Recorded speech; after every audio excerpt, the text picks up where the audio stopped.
también, muchas gracias. Buenos días. Bueno, ¿qué dijo? Ahora sí que no escuché lo que dijiste, Reina.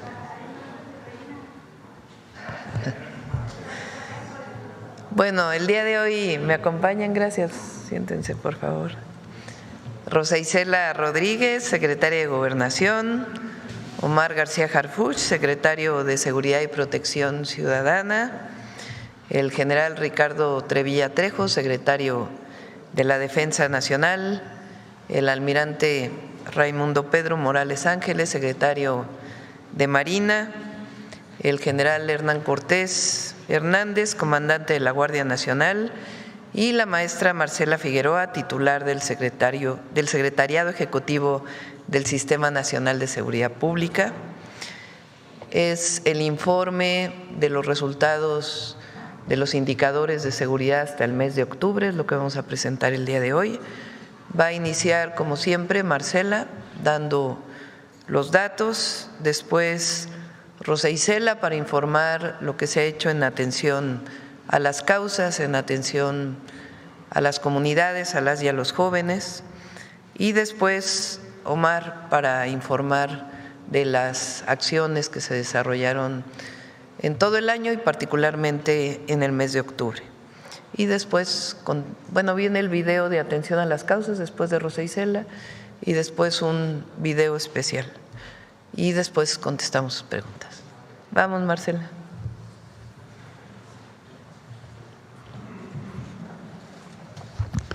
Con su permiso, Presidenta.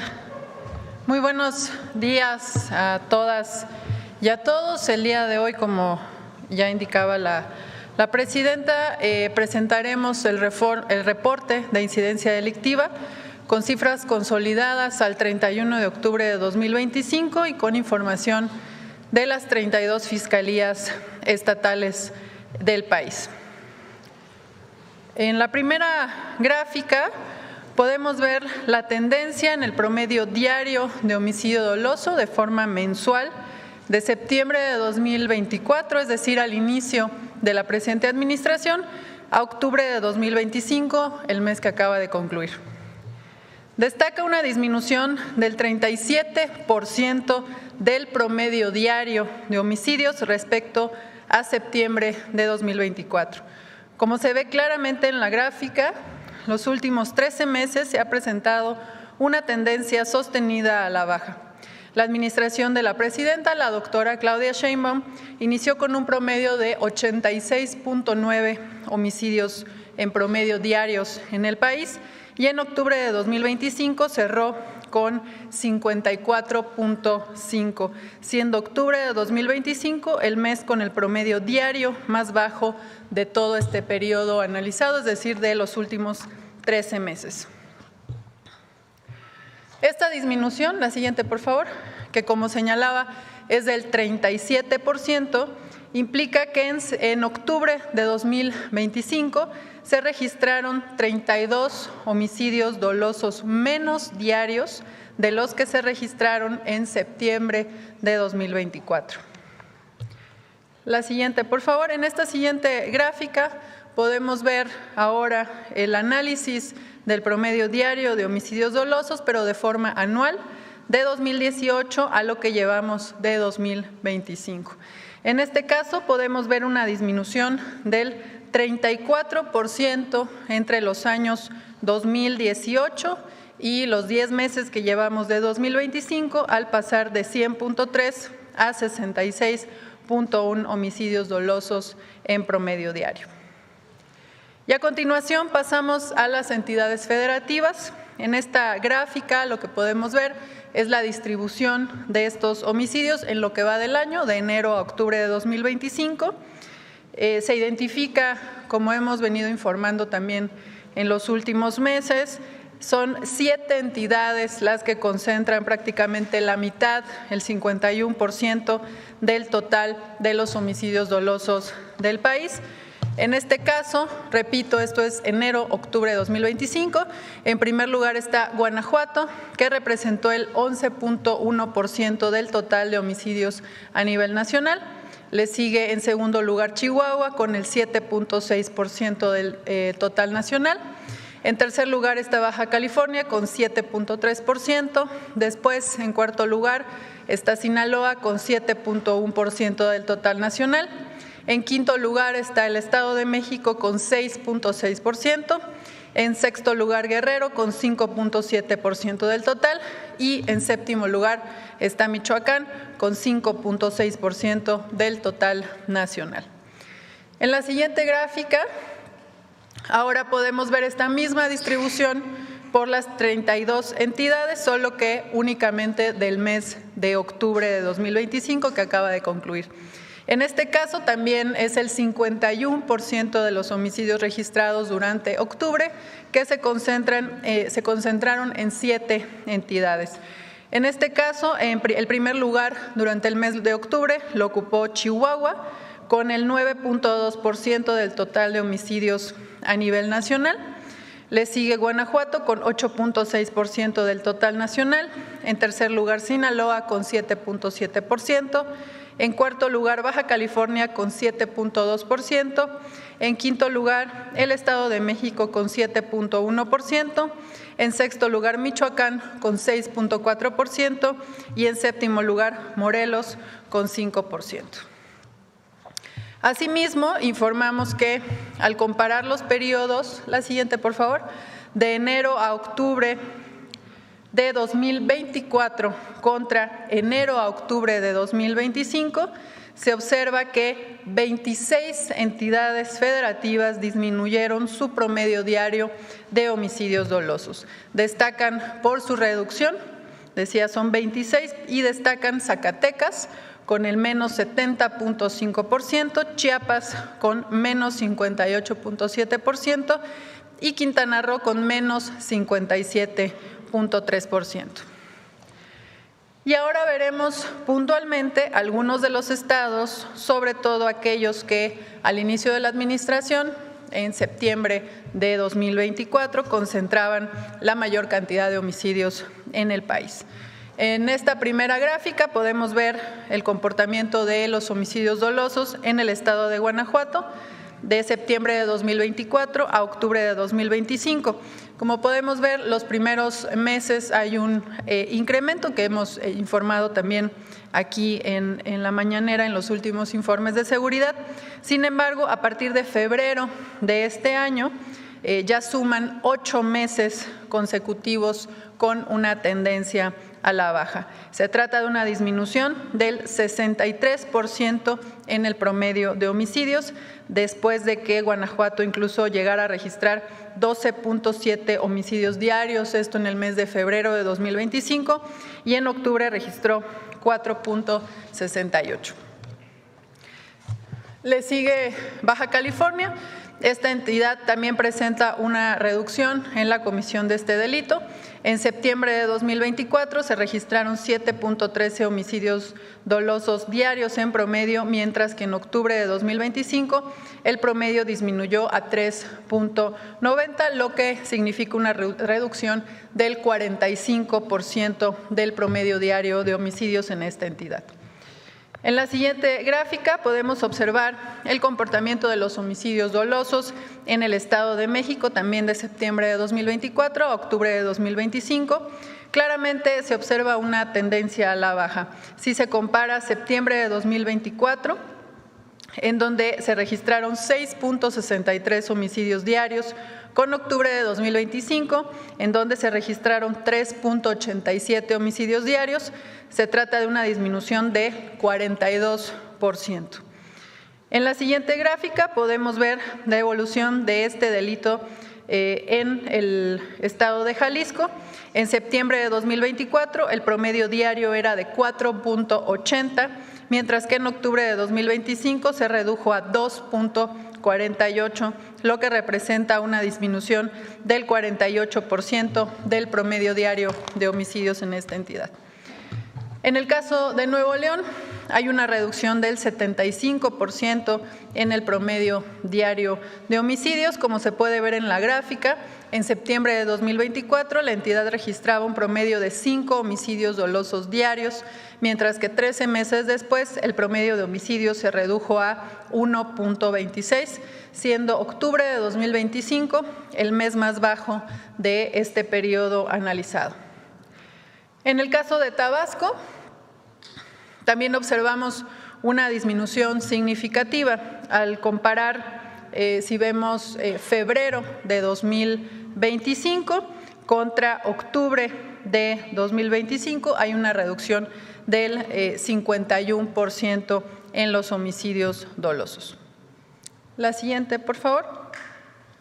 Ahora pasamos a los delitos de alto impacto, en donde también, como puede verse claramente en la gráfica, también hay una tendencia a la baja. Si comparamos los últimos 8 años, se observa que en 2018 el promedio diario de delitos era de 969.4, mientras en lo que va de 2025 la cifra se redujo a 522, lo que representa una disminución del 46% en el promedio diario de delitos de alto impacto, siendo este nivel el más bajo registrado en los últimos 8 años.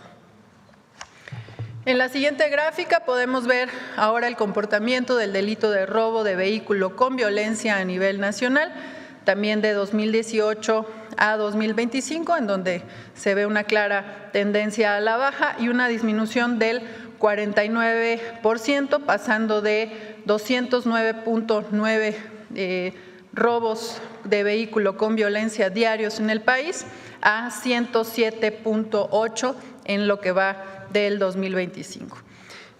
En la siguiente, lo que podemos ver es la información del delito de robo a transportista con violencia también a nivel nacional por año de 2018 a lo que llevamos de 2025.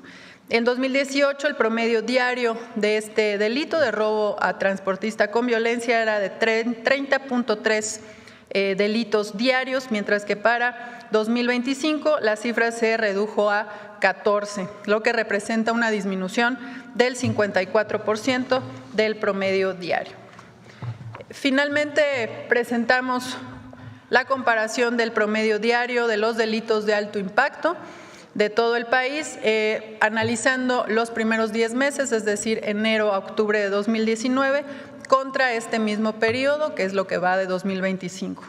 En este caso, el feminicidio disminuyó 25%, las lesiones dolosas por disparo de arma de fuego disminuyeron 22.9%, el secuestro disminuyó en 59%, los robos con violencia disminuyeron 48.6%, el robo a casa-habitación con violencia disminuyó en 52.3%, el robo de vehículo con violencia disminuyó en 44.3%, el robo a transportista en menos 49.9%, el robo a transeúnte con violencia en 45%, el robo a negocio con violencia en 56.8% y finalmente otros robos con violencia disminuyeron 48.5%.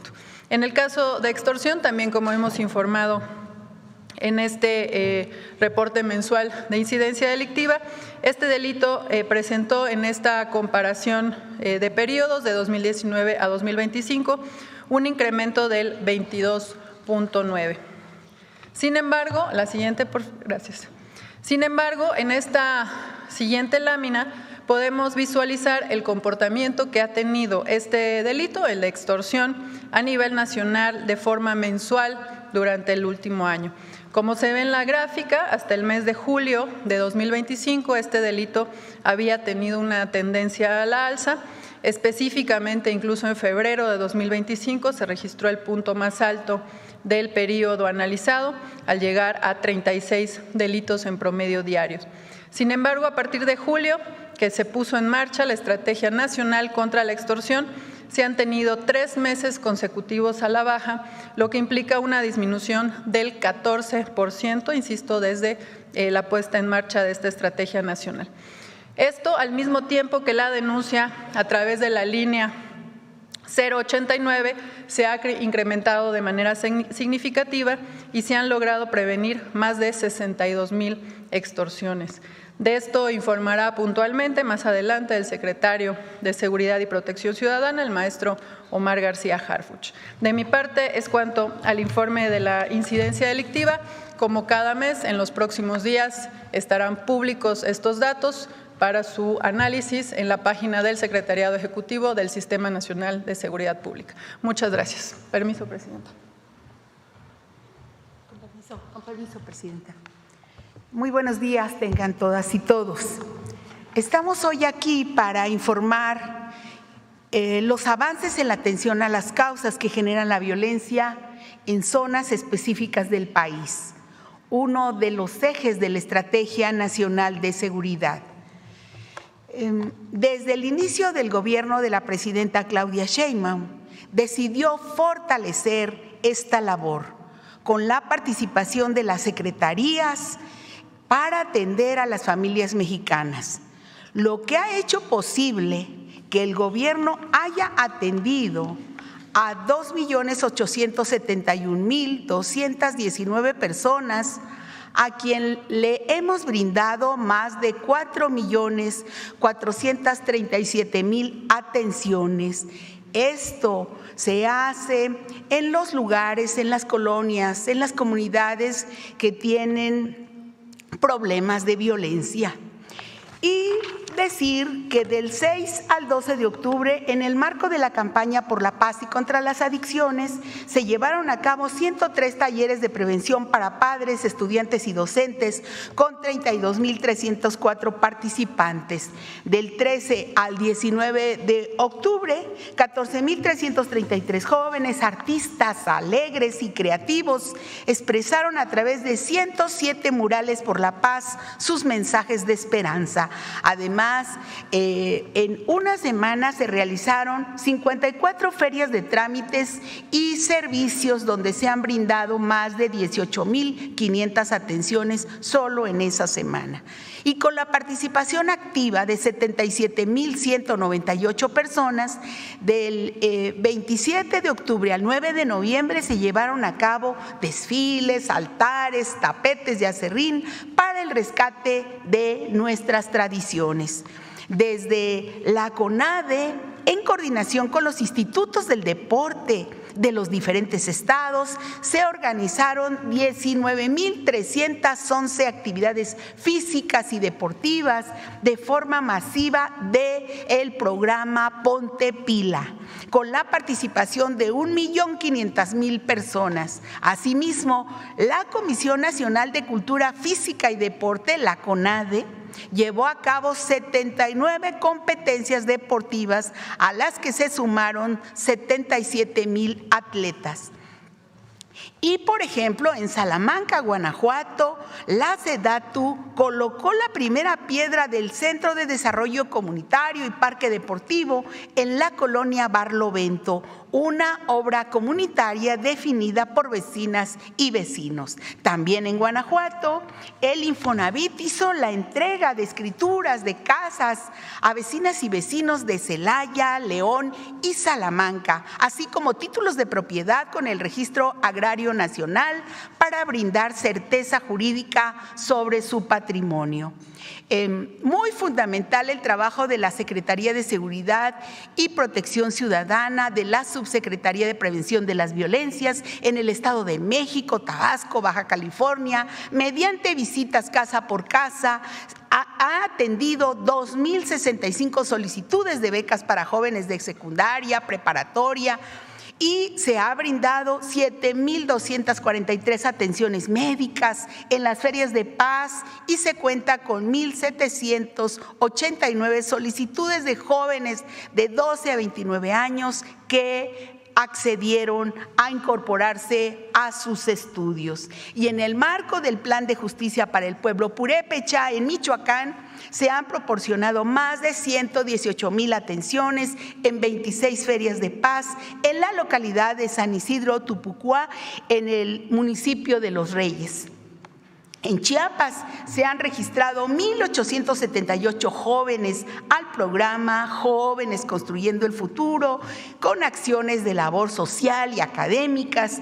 También en Amatenango de la Frontera y en Frontera Comalapa ya se han beneficiado a 12,313 personas en estas comunidades. Las 32 mesas estatales y 266 mesas regionales continúan con el fomento de actividades deportivas, culturales, artísticas, y a la fecha se han realizado 6,323 jornadas por la paz, con la participación de más de 1,938,000 personas. Es muy importante señalar que continuamos con las visitas casa por casa. Hemos tocado ya más de 224,000 puertas de distintos hogares, colonias prioritarias. Ahí también, en esas colonias, se han organizado 379 ferias de paz, así como 369 comités de paz. Se instalaron en este último mes 61 consejos de paz y justicia cívica municipales en Tlaxcala, y asimismo su consejo estatal, para organizar precisamente el trabajo de los comités de paz. También con el Tianguis del Bienestar hemos atendido a 22 municipios de Oaxaca y Guerrero, donde entregamos de manera gratuita 1,724,000 artículos de primera necesidad, decomisados a la delincuencia o incautados en aduanas, beneficiando a 57,957 familias. La semana pasada estuvimos en el municipio de Atoyac de Álvarez, en Guerrero. Y con la colaboración de la Secretaría de la Defensa Nacional y la Iglesia Católica, continuamos con Sí al Desarme, Sí a la Paz, para que la población acuda a intercambiar de forma anónima sus armas de fuego por dinero en efectivo. Del 28 de octubre en esta semana, al 7 de noviembre, estuvimos en los municipios de Apizaco y San Pablo del Monte, en Tlaxcala. Y del 1 de octubre de 2024, cuando inició este programa, a la fecha, se han canjeado 8,547 armas de fuego, de las cuales 2,466 son armas largas y 5,031 armas cortas, y 1,050 granadas, además de muchos cartuchos y también cargadores. Y junto con el módulo de desarme, instalamos el canje de juguetes bélicos por juguetes educativos. A la fecha se han intercambiado más de 6,300 de ellos. Finalmente, solamente señalar que decir lo que siempre dice la presidenta: en México el sentido de solidaridad y de fraternidad nos caracteriza y tiene que caracterizarnos siempre. Gracias por su atención.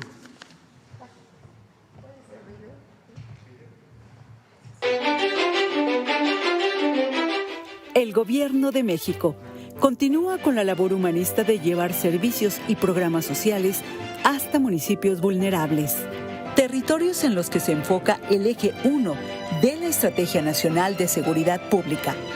Atención a las causas que generan la violencia. El objetivo es llegar a cualquier familia que se encuentre en una situación de vulnerabilidad, particularmente en aquellos lugares en donde hay más violencia en nuestro país. Pobladores son testigos de cómo sus plazas públicas se convierten en ferias de paz, circuitos en los que, bajo la coordinación de la Secretaría de Gobernación, más de 37 dependencias federales, estatales y municipales instalan módulos de servicios. Servidores públicos atienden a la gente, tocan las puertas de las casas para identificar las necesidades de las familias y definir las acciones comunitarias a desarrollar. Invitan a asistir a las ferias e informan sobre los programas de bienestar, salud, educación, fomento y capacitación para el empleo, entre ellos, Jóvenes Construyendo el Futuro. Además, se llevan a cabo talleres de prevención contra las adicciones, se organizan carreras y rodadas por la paz y otras actividades comunitarias como clases de box. A través de comités comunitarios y asambleas, se acuerdan acciones de mejoramiento urbano como senderos de paz y murales por la paz, que transforman los espacios públicos en lugares iluminados, limpios, llenos de color y sana convivencia. En explanadas de iglesias sigue Sí al Desarme, Sí a la Paz, donde se intercambian anónima y voluntariamente armas de fuego por efectivo y juguetes bélicos por didácticos. Además, con el Tianguis del Bienestar se entregan de forma gratuita a familias vulnerables enseres domésticos, tela, ropa, calzado y utensilios, entre otros bienes decomisados o incautados en aduanas. Pues ya digo, ay, de veras que no era como yo pensaba, entonces tengo que luchar así y ya va a ser otra mi vida, va a cambiar, pienso yo. Por eso me parece muy bien, como que era lo que buscaba o lo que necesitaba. Avanzar en la transformación del país implica reconocer, enaltecer y generar oportunidades para los jóvenes y las comunidades marginadas.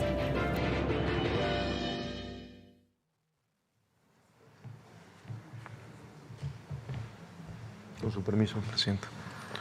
Muy buenos días.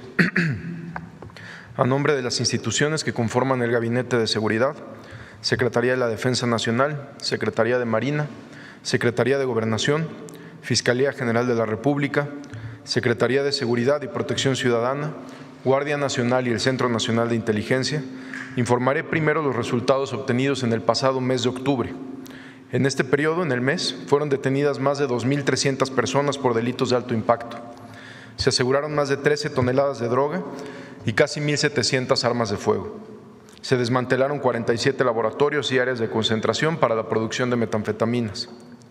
Asimismo, en 13 meses de la presente administración, del 1 de octubre del 2024 a la fecha, tenemos los siguientes avances. Han sido detenidas 37,000 personas por delitos de alto impacto. Se han asegurado casi 300 toneladas de droga, incluyendo más de 4 millones de pastillas de fentanilo, además de 18,981 armas de fuego.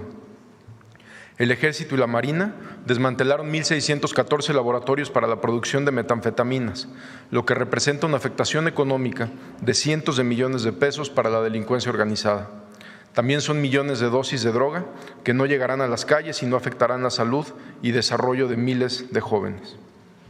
Estas detenciones, aseguramientos, incremento de operaciones directas con las entidades federativas, sumado a los otros ejes de la Estrategia Nacional de Seguridad, como atención a las causas, como lo acaba de mencionar la Secretaria de Gobernación, han tenido un impacto directo en la disminución de la incidencia delictiva, que se ve reflejado en la reducción de 37% en el promedio diario de homicidios dolosos, de septiembre del 2024 a octubre del 2025. Mencionaré algunas acciones relevantes de las últimas semanas. En Tijuana, Baja California, durante un cateo fueron detenidas 2 personas, entre ellas Saúl N., alias SS, líder de una célula delictiva y responsable del trasiego de fentanilo y metanfetamina hacia los Estados Unidos. En un tramo carretero de Durango, elementos de la Agencia de Investigación Criminal de la Fiscalía General de la República, en coordinación con el Gabinete de Seguridad, detuvieron a una persona y aseguraron un tractocamión que transportaba más de 13 toneladas y 13,400 litros de sustancias y precursores químicos utilizados para la elaboración de drogas sintéticas como la metanfetamina. En Tepozotlán, Estado de México, fue detenido Yair Francisco N., alias H4, miembro del cártel de los Beltrán Leiva, también con orden de aprehensión con fines de extradición a los Estados Unidos, por delitos de narcotráfico, asociación delictuosa contra la salud, uso de armas de fuego exclusivo de las Fuerzas Armadas y operaciones con recursos de procedencia ilícita. En Chilpancingo, Guerrero, en una operación encabezada por la Fiscalía General de Justicia del Estado, en coordinación con el Gabinete de Seguridad, se cumplimentó una orden de aprehensión en contra de Alejandro N., autor material del homicidio del párroco Bertoldo Pantaleón Estrada, ocurrido en el municipio de Eduardo Neri, logrando que este lamentable crimen no quedara impune. También en Guerrero, elementos de la Secretaría de Seguridad que daban seguimiento a un delito tan delicado como es la extorsión y atendían diversas denuncias ciudadanas en el mercado central de Acapulco, fueron agredidos por sujetos armados, donde 3 agentes de investigación de esta secretaría resultaron lesionados y uno de los agresores perdió la vida. En seguimiento a este hecho, se realizaron operativos coordinados por el Gabinete de Seguridad y las autoridades de los estados de Guerrero y Morelos, lo que permitió la detención de 6 personas. Entre los detenidos se encuentra Antonio N., autor intelectual del ataque y líder de la célula criminal. En una operación marítima en las costas de Michoacán, la Secretaría de Marina aseguró 2.5 toneladas de cocaína. Con este evento suman ya 51 toneladas de esta droga aseguradas en el mar en la presente administración. En Michoacán también se cumplimentó una orden de aprehensión en contra de Heriberto N., integrante de la célula delictiva La Huacana, dedicada al secuestro y delincuencia organizada. En operativos realizados en Nayarit, se aseguraron 705 artefactos explosivos improvisados y más de 21,000 cartuchos, así como 500 cargadores. En Quintana Roo, como resultado de una investigación del Gabinete de Seguridad encabezados por el Centro Nacional de Inteligencia, en coordinación con el Instituto Nacional de Migración y el Gobierno del Estado de Quintana Roo, se detuvo a Micael Michailis, alias El Griego, buscado por Europol por delitos de tráfico de armas, droga y lavado de dinero. Este sujeto cuenta con ficha roja de Interpol y orden de arresto en Suecia al ser identificado como líder de un grupo nombrado Dalen. También fue detenido Tomás Alejandro N., investigado por operaciones con recursos de procedencia ilícita. En el estado de Sinaloa, por instrucciones de la presidenta Claudia Sheinbaum, hemos mantenido la presencia del Gabinete de Seguridad y trabajamos de manera permanente con las autoridades locales. Nos hemos reunido con diferentes sectores de la población para escuchar sus inquietudes y generar estrategias conjuntas. En 2 acciones operativas en Mazatlán y Culiacán, fueron detenidas 5 personas relacionadas con grupos delictivos generadores de violencia en la región, a quienes se les relaciona con homicidios, venta de droga y otros hechos violentos. En Culiacán fueron detenidos 6 integrantes de una célula delictiva vinculada con homicidios, narcotráfico, privación ilegal de la libertad y agresiones armadas. Algunos de ellos habían sido detenidos en diciembre del año pasado. Están José Manuel N., Juan Carlos N., líder de la célula Luis Ezequiel N., quien en esta acción perdió la vida. También personal de la Secretaría de Seguridad detuvo a Daniel N., alias El Dani, objetivo buscado por autoridades de Estados Unidos por su participación en delitos de conspiración para la distribución de fentanilo. Cuenta con orden de arresto y ficha roja también, detenido en Culiacán, Sinaloa. En 3 operaciones coordinadas en Sonora, fueron detenidos 4 integrantes de las células delictivas Los Yillos y Los Arzate, vinculados con trasiego de droga, secuestro y delincuencia organizada. Además, fue detenido un integrante del Cártel del Pacífico que transportaba en un tractocamión más de 1,000 litros de metanfetamina líquida oculta en productos de limpieza. En un operativo coordinado por el Gabinete de Seguridad y autoridades estatales de Tabasco y Chiapas, en Tuxtla Gutiérrez fue detenido Leonardo Arturo N., integrante de un grupo delictivo relacionado con extorsión a comerciantes, secuestro, venta de droga y homicidios en la entidad. Dicho sujeto se desempeñó como director general de la Policía Estatal de Tabasco en el año 2021. En San Luis Río Colorado se ejecutaron 2 órdenes de cateo donde fue detenido Abdel N., alias El Toro, y Miguel Ángel N., integrantes del Cártel de Sinaloa, a quienes se les aseguraron diversos narcóticos y armas de fuego. En Tabasco, el Gabinete de Seguridad y la Fiscalía General del Estado detuvieron a 20 personas relacionadas con un grupo delictivo, entre ellas el líder de esta célula, Jorge Armando N., así como a 4 policías municipales. Estos detenidos están vinculados con una agresión en Macuspana en días pasados, donde lamentablemente 2 mujeres perdieron la vida, además de otros hechos delictivos. Se aseguraron 17 armas de fuego, vehículos y droga. En acciones para combatir el mercado ilícito de combustibles, se realizaron operativos en Chihuahua, Guanajuato y León, donde se decomisaron más de 2 millones de hidrocarburo, además de una toma clandestina y un túnel. Se aseguraron 15 tanques y contenedores, 5 pipas y fueron detenidas 5 personas. A partir del 6 de julio, por instrucciones de la presidenta Claudia Sheinbaum, se implementó la Estrategia Nacional contra la Extorsión. Se han detectado que 12 centros penitenciarios concentran el 56% del total de líneas telefónicas reportadas para extorsionar a través del 089. Para evitar que este delito se cometa desde el interior de los penales y proteger a la ciudadanía, se han implementado acciones conjuntas de inteligencia, bloqueo de señal, revisión tecnológica y operativos de supervisión. Para ello, se realiza la instalación de inhibidores de señal, sistemas de circuito cerrado avanzados, sensores de movimiento, escáneres de seguridad y tecnología en centros penitenciarios federales.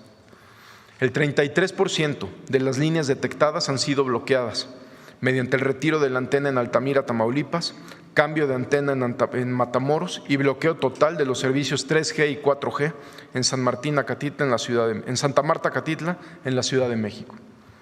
En el primer trimestre del 2026 estarán bloqueados los 14 reclusorios federales y los 13 de la Ciudad de México. Desde que inició la Estrategia Nacional contra la Extorsión, la Secretaría de la Defensa Nacional, de Marina, de Seguridad, Guardia Nacional, con apoyo de Prevención y Reinserción Social y otras dependencias, han hecho 730 revisiones en los 275 centros penitenciarios. En estas revisiones se han asegurado módems, teléfonos, chips, drogas y armas. Prevención y Reinserción Social ha realizado 4.608 revisiones ordinarias en los eferesos, donde se han decomisado y asegurado más de 84,000 objetos desde el inicio de la administración. Desde que se inició la Estrategia Nacional contra la Extorsión, se mantiene un incremento en el número de denuncias en el 089, donde se han recibido a la fecha más de 83,800 llamadas, de las cuales 62,716 llamadas, que representan el 75%, fueron extorsiones no consumadas debido al acompañamiento de los operadores a las y los ciudadanos, lo que permitió interrumpir la acción delictiva. También se atendieron 12,433 llamadas de ciudadanos que se comunicaron al 089 con la finalidad de reportar un número de teléfono desde el cual los habían intentado extorsionar. Se recibieron 8,682 denuncias, es decir, 10% del total de las llamadas que se trataron de extorsiones consumadas, las cuales fueron turnadas a las fiscalías locales para su seguimiento y realizar las investigaciones que correspondan. Se generaron, gracias a esto, 2,929 carpetas de investigación. Agradecemos la confianza ciudadana para realizar estas denuncias y contribuir en numerosas investigaciones que nos ha permitido detener a quienes realizan este delito y poder bloquear los números casi de manera inmediata. Desde el 6 de julio al 3 de noviembre, en el marco de la Estrategia Nacional contra la Extorsión, en acciones coordinadas del Gabinete de Seguridad, con apoyo de las autoridades locales, han sido detenidas 478 personas en 22 entidades del país por el delito de extorsión. En el combate a este delito destaca las siguientes acciones. En Aguascalientes, en un operativo encabezado por la Fiscalía del Estado, en colaboración con el Gabinete de Seguridad, fueron detenidos 4 hombres vinculados con actividades delictivas a quienes se les aseguró armamento. Entre ellos se encuentra Armando N. alias El Charro y José Manuel N., operadores regionales de una célula delictiva, ambos responsables de extorsiones, secuestros, venta de droga y homicidios. También se cumplimentó una orden de aprehensión en contra de Carlos Alberto N., colaborador de Armando N., acusado por delitos de desaparición, privación ilegal de la libertad y lesiones dolosas. En diferentes cateos realizados en Jalisco fueron detenidos 3 integrantes de un grupo criminal, entre ellos Nazario N., generador de violencia, responsable de actividades ilícitas como extorsión y venta de droga. En diversos operativos realizados en Buenavista, Tomatlán, fueron detenidos 3 integrantes de grupos delictivos generadores de violencia relacionados con la extorsión a productores de limón y distribución de droga, a quienes se les aseguró armas y droga. Entre los detenidos se encuentra John Mario N., relacionado con el cobro de extorsiones al sector limonero en Apatzingán y Tierra Caliente, además de realizar actividades de reclutamiento y entrenamiento de una célula delictiva. Derivado de trabajos de investigación, tras el homicidio de Bernardo Bravo, líder de citricultores en la región, se realizó un operativo en Apatzingán, Michoacán, encabezado por elementos de Defensa Nacional, en coordinación con las autoridades del Estado y el Gabinete de Seguridad, donde fue detenido Rigoberto N., identificado como uno de los responsables del cobro de cuotas de extorsión a productores limoneros en este municipio. Las investigaciones continúan y las operaciones también. Muchas gracias.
grandes cantidades de droga que desde octubre de 2024 se han realizado.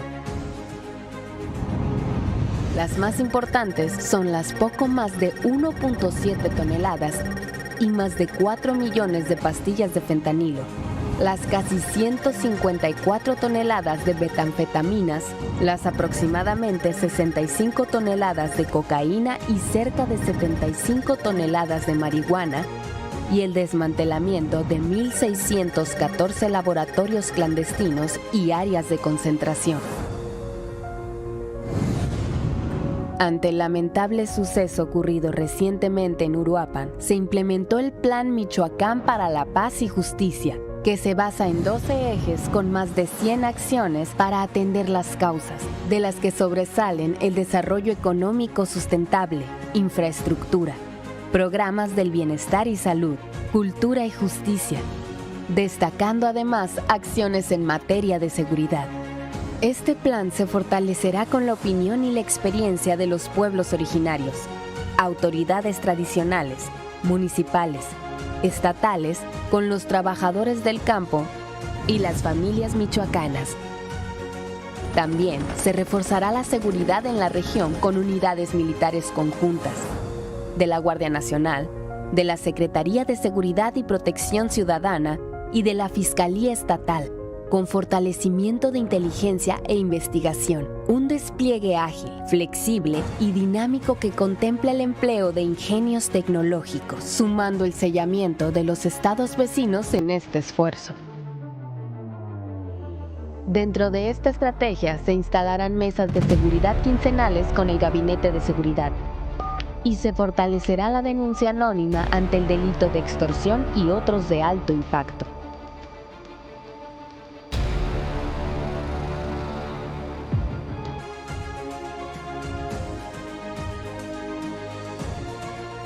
La atención a la población ante contingencias naturales y de diverso orden es una misión más de nuestro Ejército, Marina, Fuerza Aérea y Guardia Nacional, a través de los planes DN3E y Marina. Por ello, reconocemos una vez más su trabajo ante las afectaciones ocasionadas por las intensas lluvias en los estados de Hidalgo, Veracruz, Puebla, Querétaro y San Luis Potosí. En estas tareas, los efectivos de las Fuerzas Armadas, en estrecha coordinación con diversas dependencias de los gobiernos federal y estatales, demostraron una vez más su compromiso inquebrantable con la nación, desplegando un trabajo incansable 24 horas para restablecer la normalidad en las zonas afectadas. Entre las acciones realizadas, sobresale la materialización del mayor puente aéreo en la historia de México en apoyo a la población ante un desastre natural. Este monumental esfuerzo incluyó la participación de 47 aeronaves pertenecientes a instituciones militares, gubernamentales y de la iniciativa privada, que han realizado más de 1.600 operaciones aéreas transportando más de 500 toneladas de insumos vitales. Gracias a esta labor conjunta, se logró la entrega oportuna de despensas y agua potable, la instalación de albergues y cocinas comunitarias, así como la remoción de escombros y liberación de caminos, lo que contribuye de manera decisiva al restablecimiento de la vida cotidiana en las comunidades afectadas. La construcción de la paz con justicia y el bienestar de cada mexicano es una tarea compartida. Y juntos, con el esfuerzo de todos, avanzamos hacia un país más próspero. Estos resultados son el reflejo del compromiso firme y permanente del Gobierno de México con la integridad, tranquilidad y desarrollo de nuestro pueblo.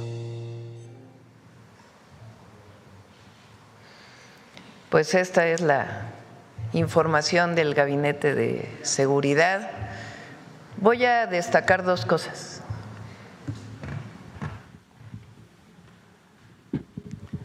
La primera, les voy a mostrar la gráfica del incremento en los homicidios y la reducción en los homicidios a partir de la llegada primero del presidente López Obrador y después de nosotros. Calderón, del 2006, último año de Fox, al 2012, último año de Calderón, los homicidios aumentaron en 148%. Resultado de la llamada guerra contra el narco. Peña,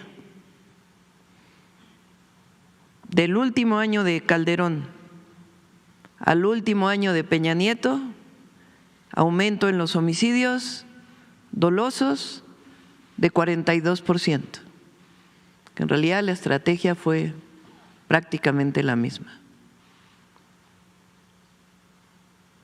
Llegada del presidente López Obrador, del último año de Peña 2018 al último año del presidente López Obrador 2024, la reducción de homicidios 9%.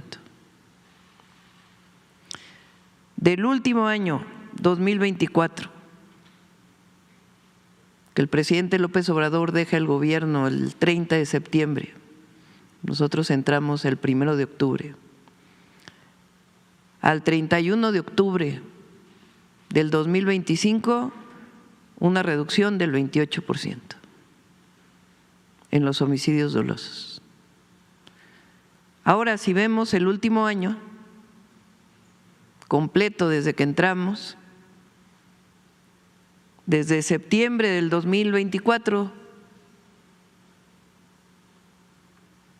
a octubre del 2025, el otro son años completos. En este caso es desde nuestra llegada, 1 de octubre a octubre del 2025, una reducción en homicidios dolosos del 37%.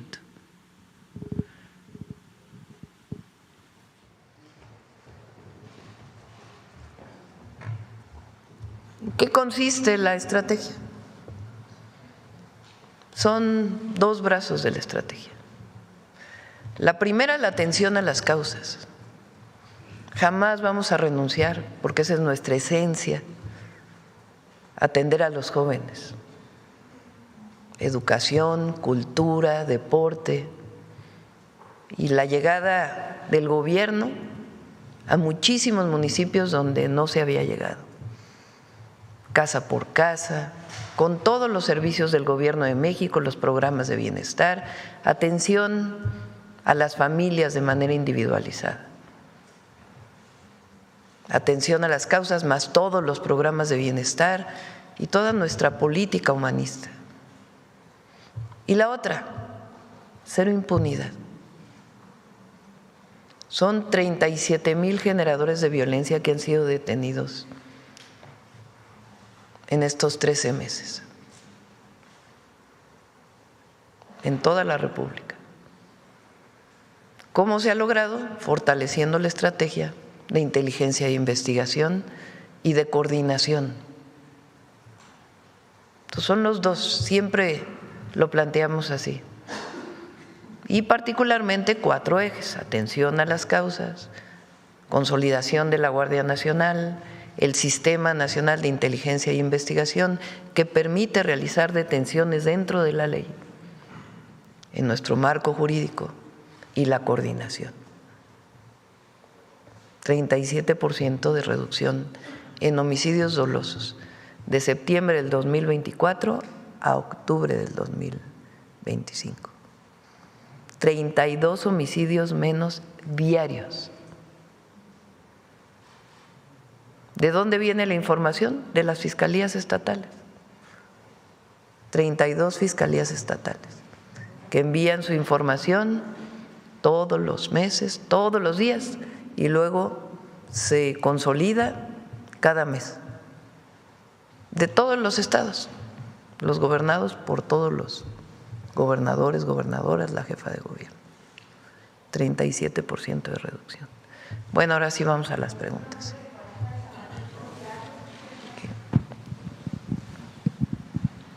Presidenta, buenos días. Vicente Serrano, conductor de Sin Censura TV. En estos pasados días el cínico de Felipe Calderón, ahorita que veía la gráfica que nos mostraba, defendía en un foro empresarial en Argentina su guerra contra el narco y básicamente pide el regreso de la guerra contra el narco porque dice que funcionó a pesar de los sabotajes de gobiernos locales y dice que al final de su sexenio todo se echó a perder porque no se siguió esa guerra contra el narco. Lo menciono porque algunos de aquellos que callaron, cómplices desde los medios de comunicación con aquel pacto de silencio que firmaron en tiempos de García Luna y Felipe Calderón, hoy hablan del horror de que haya sido un adolescente el que asesinó a Carlos Manso, el presidente municipal de Uruapan. Yo creo que les falla la memoria porque en tiempos de Calderón, en la guerra contra el narco, se hablaba, de acuerdo a lo que me documenta el maestro Francisco Cruz, autor de Tierra Narca, que ya lo había publicado precisamente el papel del crimen organizado, reclutando a niños como sicarios, que había por lo menos 30,000 niños en las filas del crimen organizado, que en el 2010 se hablaba de la posibilidad de que fueran reclutados 250,000 menores de edad. Para aquellos que dicen que hace mucho tiempo lo de la guerra contra el narcotráfico y que critican incluso lo que dice usted aquí en la mañanera y las declaraciones que hizo Alfredo Ramírez Bedoya, también el gobernador de Michoacán, señalando a dos responsables de lo que pasa en Michoacán, Felipe Calderón y Enrique Peña Nieto. Le planteo esto porque ahora esos que callaron se dicen sorprendidos o dolidos porque haya sido un menor de edad el gatillero. ¿De qué tamaño es el reto, comparándolo con la guerra contra el narco de Felipe Calderón, presidenta, esta posibilidad de reclutamiento de menores de edad? ¿Qué tanto se ha avanzado con esto que también le critican mucho, que es, desde tiempos del presidente Andrés Manuel López Obrador, la atención a las causas, desde una, por cierto, deshonestidad intelectual de algunos que publican en medios de circulación nacional como Enrique Krause, que habla que se abandonó a las víctimas, que se abandonó lo que le corresponde al gobierno, que es proteger la vida de los mexicanos y mexicanas, pero nada menciona precisamente de lo que ocurría desde la guerra contra el narcotráfico de Felipe Calderón, presidenta. El periodo de Felipe Calderón se caracterizó, entre otras muchas cosas, en lo que él llamó la guerra contra el narco, en dos características. Una, primero sacó al ejército a combatir al narco sin un marco jurídico. Y eso generó muchos problemas. Pero él defendía, porque solamente hay que escuchar porque finalmente él es quien define la política. Y no lo digo por el ejército, porque es de lo mejor que tiene México, la Marina y el ejército. Lo vimos en las lluvias, lo veo todos los días. Yo estoy agradecidísima por el trabajo del ejército, de la defensa y de la Marina, de la Guardia Nacional. Y realmente el pueblo de México quiere mucho estas instituciones, sino más bien la concepción desde quien fue presidente, por cierto, que llegó con un fraude electoral. Entonces, no es un asunto del ejército, sino de quien entonces jugaba el papel de comandante supremo de las Fuerzas Armadas. Él decidió una estrategia al llamarle guerra, de confrontación. La guerra es confrontación, con armas. Y él mismo hablaba de que no importaba que hubiera víctimas colaterales. ¿Qué quiere decir víctimas colaterales? Civiles, personas, niños, niñas, jóvenes, que en un enfrentamiento podían ser alcanzados por una bala y no importaba, de acuerdo con el entonces presidente, porque era parte de la guerra. ¿Quién declara una guerra en su propio país? Eso no quiere decir que no actuemos nosotros frente a los grupos delictivos, porque también han querido poner eso. Pero él decidió ejecuciones extrajudiciales. ¿Qué quiere decir? Que se ejecutaba a un presunto delincuente por el solo hecho de ser un presunto delincuente sin un juicio. Y hay muchos ejemplos durante aquella época. Pero no solo eso, sino que puso al frente de esa guerra a un personaje que hoy está preso en los Estados Unidos por favorecer a un grupo delictivo. ¿Cómo defender aquella actuación? Pero además no dio resultados. Pon otra vez la gráfica. Guerra. ¿Quién quiere guerra en un país? Muy distinto actuar dentro del marco de la ley, darle un marco jurídico al ejército para que pueda actuar, crear la Guardia Nacional, a la Marina también, y detener a presuntos delincuentes para que tengan un juicio. Eso se llama Estado de Derecho. Es decir, detener a un presunto delincuente para que tenga un juicio. No se trata de abandonar la impunidad, o sea, de que haya impunidad, perdón. Se trata de detenciones de generadores de violencia y que tengan un juicio. Claro, con jueces que no liberen por dinero, con corrupción. Entonces, declara la guerra y pone al frente de la guerra a una persona que está demostrado que operaba para uno de los cárteles y que se corrompió en el proceso y que hoy está preso en los Estados Unidos. Pero además aumentaron los homicidios dolosos en 148%. Muchos de ellos lo que él llamó víctimas colaterales. Peña hizo lo mismo, no cambió prácticamente nada en su estrategia. Claro, llevó a la Policía Federal a la Secretaría de Gobernación, pero en realidad no cambió la estrategia. ¿Y qué ocurrió? 42% de homicidios. Pero además en ese periodo, justamente en ese periodo se abandonó a los jóvenes. Es justamente en ese periodo cuando el rector, entonces rector de la UNAM, le llamó ninis a los jóvenes, ni estudias ni trabajas, como si fuera responsabilidad de los jóvenes. Abandono de los jóvenes. No hay escuelas, no hay educación, no hay empleo, mayor pobreza, mayor desigualdad, guerra y permiso para matar. No, bueno. Y además, al frente, a un delincuente. Eso es lo que ocurrió durante 12 años en nuestro país. Y asócienle la corrupción de los gobiernos. Entonces, ¿cambió la estrategia? Sí, cambió la estrategia.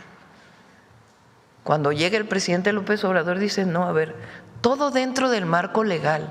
Vamos a darle a la Secretaría de la Defensa un marco legal para que actúe, a Marina también. Vamos a crear la Guardia Nacional, una institución pública encargada de la seguridad de las mexicanas y los mexicanos. Y vamos a destinar recursos a los jóvenes. Se crearon las universidades Benito Juárez, el programa Jóvenes Construyendo el Futuro, se dio atención a los más necesitados, a los pobres, y salen 13.5 millones de mexicanos de la pobreza. Cuando nosotros llegamos, yo decidí fortalecer la estrategia de seguridad con un área especial de inteligencia e investigación que nos dio resultados en la Ciudad de México. Porque frente a los grupos delincuenciales se requiere más inteligencia e investigación que permita hacer las detenciones de presuntos delincuentes y la coordinación con los estados, además pues del seguimiento cotidiano y en la consolidación de la guardia, y fortalecer la atención a las causas con mayor presencia territorial en los municipios de mayor incidencia delictiva. con este trabajo que hace Rosa Isela, la Subsecretaría de Seguridad y Protección Ciudadana, de ir tocando casa por casa a ver qué necesitan las familias. ¿Cuál es el resultado? Durante el periodo de López Obrador, 9% de reducción de homicidios dolosos. Y con nosotros, contabilizado por año, 28%. Contabilizado de septiembre del 24 a octubre del 25, 37% de reducción de homicidios dolosos. ¿Qué falta? Sí, sí falta. Que nos duele un homicidio como el del alcalde de Uruapan, a todo México le duele. Pero no por eso se va a llamar a la intervención de Estados Unidos. La última intervención de Estados Unidos lo que provocó fue que nos quitaron la mitad del territorio. Que nos pueden ayudar como vecinos, como socios, como países con pueblos hermanos, claro que nos pueden ayudar, que tienen equipos que pueden ayudar a darnos información, bienvenidos, dentro de un marco de colaboración sin subordinación. Pero se equivoca el que llama a la intervención de los Estados Unidos en México, porque nosotros no somos colonia de nadie, nosotros somos un país soberano, independiente. ¿Qué decidimos hacer en Michoacán? Reforzar la seguridad, desde la presencia hasta todo lo que tiene que ver con atención a las causas y desarrollo económico, social y del bienestar del pueblo de Michoacán. ¿Que se puede perfeccionar la estrategia? Por supuesto. ¿Que se puede mejorar el plan? Por supuesto, pero hay que empezar. Y en el camino se va fortaleciendo. Pero esta reducción, por más que la oposición o los detractores o desde fuera tengan críticas hacia nosotros, que son válidas siempre y cuando no sean mentiras, ha implicado resultados y vamos a dar más resultados todavía, porque nosotros no vamos a traicionar a nuestro pueblo, nunca. Nos comprometimos y vamos a seguir trabajando en cuerpo y alma para defender y proteger al pueblo de México. ¿Podría darnos claridad usted, Presidenta, o los secretarios aquí presentes, del tamaño del reto en relación a los jóvenes que podrían estar en peligro de ser reclutados por el narco? Entendiendo estas cifras que le compartía, de acuerdo a informes, en tiempos de Calderón había 30,000 reclutados por el narco, 250,000 para 2010 en peligro de ser reclutados. Y como lo empezó a documentar, le decía Francisco Cruz en Tierra Narca, su libro, desde 2009, pues resulta alucinante que, por ejemplo, Raimundo Riva Palacio diga que su prioridad es defender a López Obrador y no hacer lo que le toca, ¿no? Ese personaje que cayó en este grupo durante aquellos años. O se les olvida que en el 2010 tuvimos un horroroso caso como el del Ponchis, aquel niño sicario. Que no se malinterprete, es doloroso ver a un joven de 17 años asesinar a un presidente municipal, pero para callar a sus críticos con datos, ¿de qué tamaño sería el reto, Presidenta? Lo que te puedo decir es que estamos haciendo. Difícil es tener un número de jóvenes, y lo que queremos es que los jóvenes no se acerquen a la delincuencia. Ahora, ¿qué estrategia seguir? Más escuelas, por eso mi insistencia en más preparatorias. Más cerca de las comunidades. Más cerca de las comunidades. ¿Por qué los jóvenes tomaron la hicieron viral? Pues porque les llega. Entonces, más preparatorias que queden cerca de la casa, más preparatorias, que cuando salgan de la secundaria se vayan directito a la preparatoria. Entonces, es lo que estamos haciendo. En Michoacán estamos reforzando el número de preparatorias en un nuevo modelo, 60 nuevas preparatorias, en un modelo modular para zonas rurales y ciudades más pequeñas, además de 16 nuevas preparatorias, y en todo el país más preparatorias. En un modelo de enseñanza, además, donde los jóvenes se sientan contentos de estar en la escuela. Más universidades. La Rosario Castellanos, estamos en coordinación con las universidades públicas, tecnológicos, politécnicos, para que aumenten la matrícula. Y nosotros, la Universidad Nacional Rosario Castellanos, además de las Benito Juárez para el Bienestar. Y ahora el programa que viene, que iniciamos en Michoacán, que es el de Centros Comunitarios de Alto Rendimiento México Imparable. Queremos que los jóvenes, en vez de acercarse a un grupo delictivo, tengan una pequeña beca y se pongan a hacer deporte. La escuela y saliendito de la escuela, hacer deporte o actividades culturales. Yo decía en mi campaña a la jefatura de gobierno, un estudiante más, un artista más, un deportista más, es un delincuente menos. Y en eso nosotros creemos.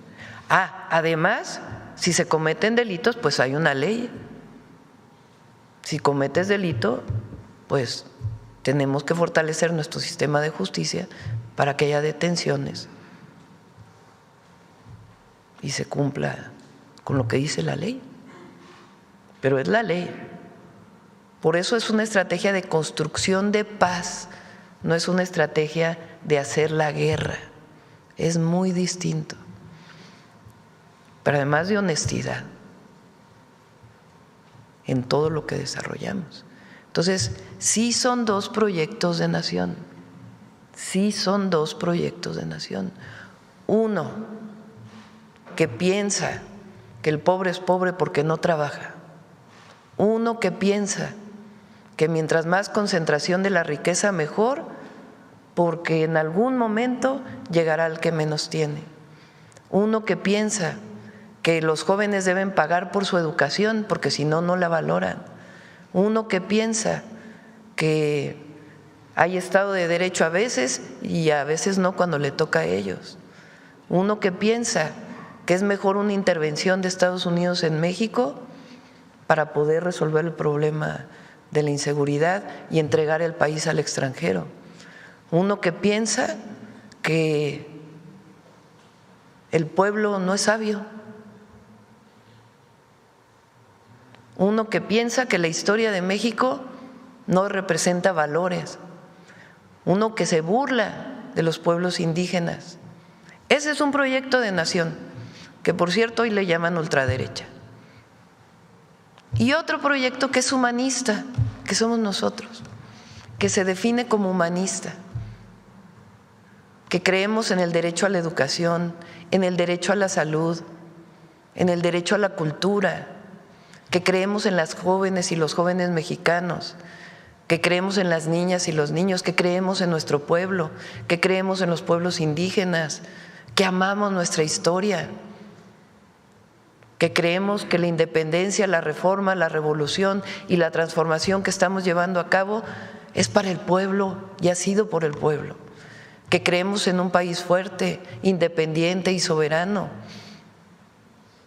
Esa es la diferencia. Y que creemos en que los privilegios y la corrupción no llevan a ningún lado. Es un modelo esencialmente humanista frente a un modelo clasista, frente a un modelo de discriminación. Esos son los dos modelos. Ahora está dando resultados. Nos duelen homicidios que hay como el de Carlos Manzo, claro que duelen. Y claro que en el gabinete decimos por qué pasó, qué es lo que está pasando, que se haga la investigación y que haya justicia. ¿Cómo reforzamos la estrategia? Pero regresar a la guerra contra el narco o a poner a García Luna al frente de la Secretaría de Seguridad, eso nunca más. Eso ya lo vivió el pueblo de México con mucho dolor. Esa es la diferencia. Por eso hay que pensar muy bien lo que vive México hoy hacia adelante y el fortalecimiento de nuestra patria y nuestro pueblo por encima de todo y su protección en todos sentidos. Presidenta, acabo de regresar de Chicago tratando de documentar lo que está pasando para las comunidades de paisanos y paisanas por allá con las redadas de inmigración. Y permítame incomodar nuevamente con mi insistencia, que sé que también es dolorosa para muchos. ¿Qué le han dicho el canciller, el subsecretario para América del Norte, los cónsules de lo que está pasando? Y se lo pregunto porque este pasado fin de semana la patrulla fronteriza ya entró a negocios mexicanos en La Villita, en el barrio más mexicano del medio oeste de Estados Unidos, porque hay reportes de que ya entraron a escuelas violando pues toda la ética de mantenerse fuera de las escuelas, de los hospitales y de las iglesias. Y también se lo menciono porque ya no es la apreciación de su servidor que va incrementando la violencia en estos operativos, que además siguen llevándose a cabo con encapuchados y en automóviles no identificados. El FBI, tengo entendido, ha emitido un documento para pedir que se identifiquen estos agentes, porque hay criminales que haciéndose pasar, ya hay varios casos en diferentes estados de Estados Unidos, de criminales que haciéndose pasar por agentes de la patrulla fronteriza han cometido desde violaciones sexuales hasta secuestros y robos. Y más aún, el alcalde de Chicago, Brandon Johnson, se pronunció en el Consejo de Derechos Humanos de la ONU para que sea investigado Estados Unidos, el gobierno de Donald Trump, por lo que está generando con estos operativos. Ya teniendo una autoridad como el alcalde de Chicago, presidenta, y obviamente la intención no es generar un conflicto ni mucho menos, ¿cómo se posiciona usted? ¿Cuál es su posición frente a un llamado del alcalde de Chicago para que sea investigado, incluso para que haya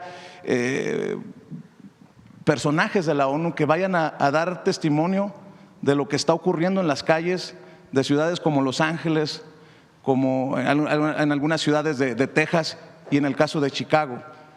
Yo por eso mi insistencia, presidente, en que definamos cuántos casos de presuntas violaciones de derechos humanos tienen ustedes conocimiento.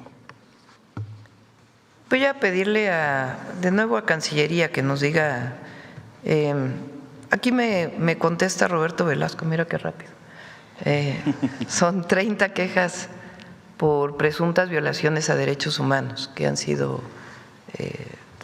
presentadas. ¿Qué hacemos nosotros? Como lo he dicho, con los consulados apoyamos y se apoya económicamente para que se contraten abogados para que las víctimas puedan presentar su denuncia y llevar los juicios en Estados Unidos. Nosotros no estamos de acuerdo con el trato de las y los mexicanos como criminales. Si alguien cometió un delito, tiene que llevar su proceso en Estados Unidos. Pero las y los mexicanos, y se lo he dicho al presidente Trump, lo he dicho públicamente, se lo dije al secretario del Departamento de Estado, fortalecen la economía de Estados Unidos, allá. Se estima que son 40 millones de mexicanas y mexicanos en Estados Unidos, de los cuales el 90% tiene papeles o más del último censo que se hizo. Y los otros llevan más de 5 o 6 años en Estados Unidos. Ya es muy pocas las mexicanas y mexicanos que cruzan la frontera o que cruzaron durante el sexenio de López Obrador. Tienen mucho más tiempo y sostienen la economía de Estados Unidos. Sostienen el campo, sostienen la construcción, sostienen los servicios. Y además de que no estamos de acuerdo con la discriminación y el trato que viola los derechos humanos, que presuntamente viola los derechos humanos,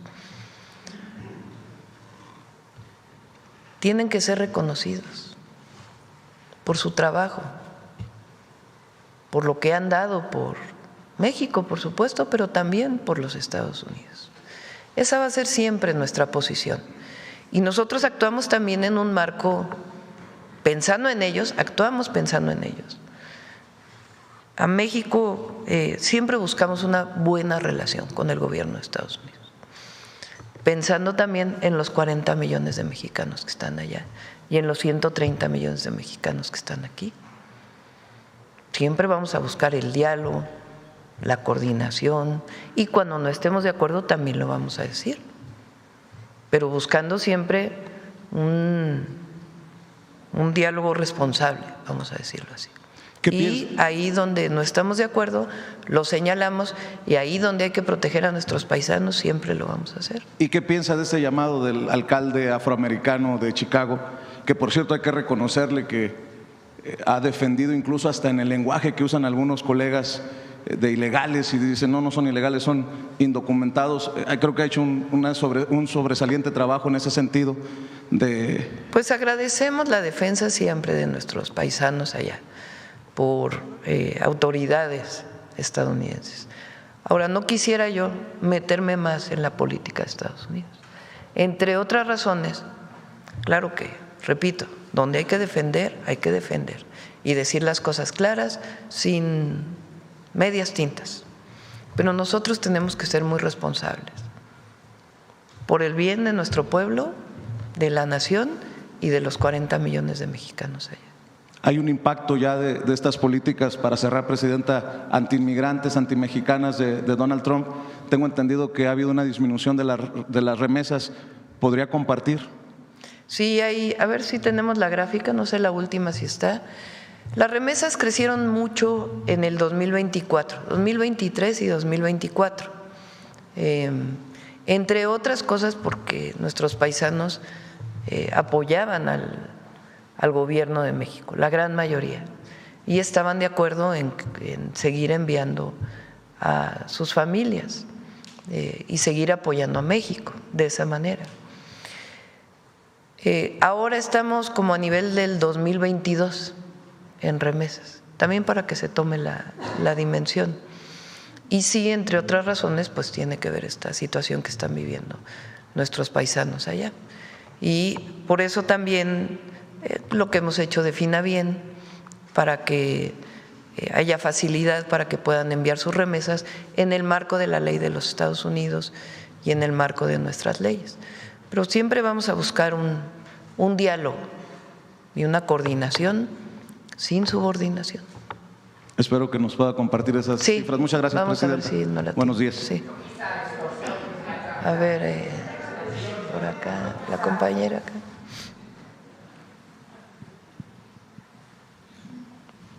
Gracias. Buenos días, Presidenta. Karina Aguilar, de Diario 24 Horas. Preguntarle cuáles fueron los temas que trató ayer con los coordinadores parlamentarios.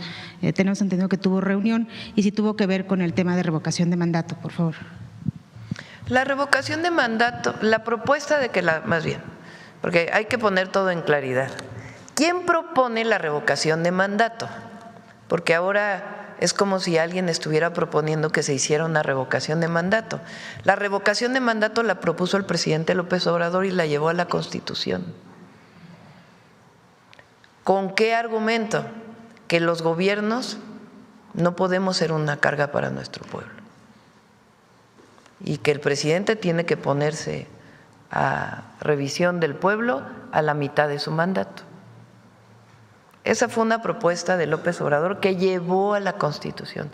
Él la siguió desde que fue jefe de gobierno. Se hacía revocación de mandato cada 2 años en un esquema telefónico. La gente decidía si querían que siguiera gobernando o no. Entonces, para que quede muy claro, no es que ahora alguien está pidiendo la revocación de mandato, eso ya está en la Constitución. Los diputados, algunos diputados plantearon una iniciativa de ley para que no se hiciera en el 2028, es decir, 4 años después, sino en el 2027, que es algo que, digamos, hay que analizar, no aprobar así rápido al vapor, pero es una buena propuesta. ¿Por qué lo digo? Pues porque se hace al mismo tiempo que la otra elección y no se tienen que destinar recursos al siguiente año para particularmente la revocación de mandato, como fue en el caso del presidente López Obrador. Ya nada más eso es un argumento suficiente para que se pudiera llevar en el 2027. Sin embargo, es algo que hay que poner a discusión, o sea, que hay que abrirlo, que sea parte de la discusión y no necesariamente aprobarlo. Esa propuesta fue propuesta de diputados. Entonces, lo que planteamos pues es que Si no se puede aprobar en este periodo, que se revise, que se vea, y en todo caso se podría aprobar en el siguiente periodo. Pero tiene que quedarle muy claro al pueblo de México, la revocación de mandato existe gracias al presidente López Obrador, que la lleva a la Constitución. Lo que está a discusión es cuándo se llevaría a cabo.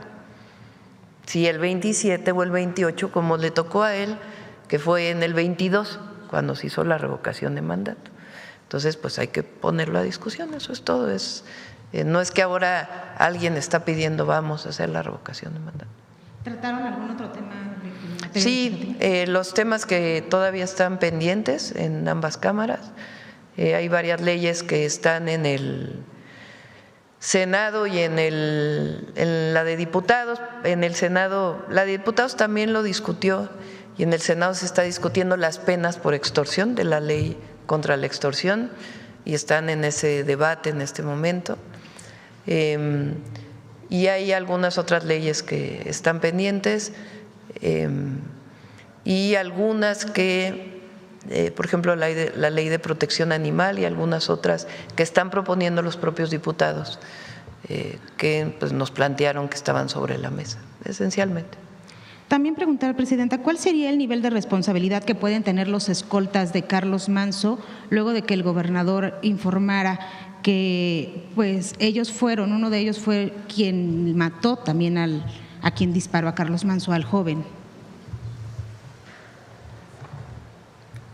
Los policías municipales que eran del primer círculo de seguridad del alcalde van a volver a declarar. En efecto, esa declaración que usted dice la hizo uno de sus escoltas desde el inicio, que él dispara al agresor del presidente municipal. Sin embargo, los peritajes continúan para ver el arma que mata al agresor. Se sigue verificando el arma que también dispara en contra del presidente municipal.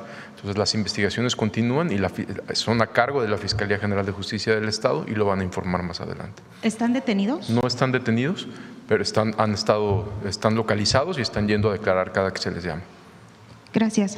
También sobre los temas que presentó ayer del Mundial, ¿cuál sería en materia de movilidad el dispositivo que van a tener para albergar a estos 5.5 millones de visitantes, de turistas? Principalmente, por ejemplo, vemos saturadas las salas del aeropuerto, pero también la llegada de transporte. ¿Van a permitir ya el acceso a los vehículos de aplicación? Son dos aeropuertos, en el caso de la Ciudad de México, que digamos son oficiales para el Mundial. Son el Internacional de la Ciudad de México Benito Juárez, en el que estamos haciendo una intervención a través de la Secretaría de Marina de más de 8,000 millones de pesos.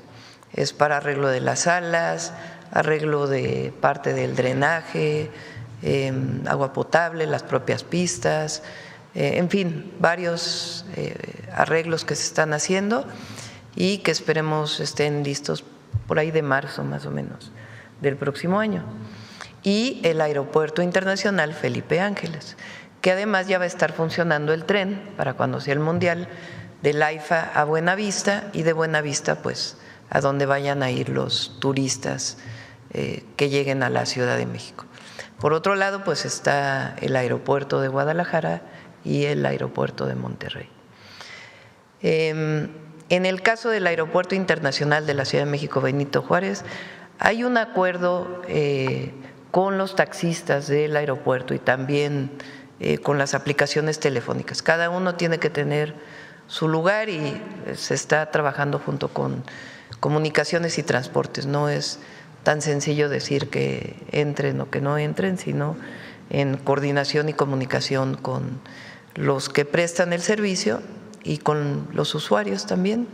Y lo importante pues es que esté iluminado, que las personas de manera segura puedan tomar un taxi, puedan tomar el metrobús, puedan tomar el tren, puedan tomar un Uber, un Didi, uno de estos de aplicaciones telefónicas en los espacios que estén determinados para cada uno de ellos. Presidenta, este martes en Diario 24 Horas tenemos publicado una información en el sentido de que el gobernador de Nuevo León ha gastado 33 millones de pesos en la promoción de su imagen con recursos propios de él, no salen del gobierno. Sin embargo, de acuerdo con especialistas que también hemos consultado, señalan que esto podrían ser actos anticipados de campaña porque se sabe que él aspira a otro cargo y que está promoviendo su imagen. ¿Usted considera que se tendría que investigar el tema? Pues que en todo caso, si hay quejas, lo investigue el INE y el tribunal, ¿no?, que son a quienes le corresponde.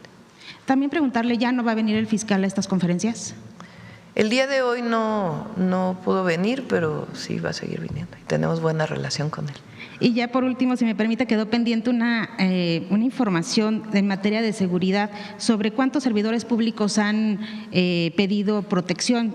Quedaron en mandarla y no me la han Sí, no sé si tengan el dato. ¿Cuántos servidores públicos han pedido protección? Apoyo? Gracias.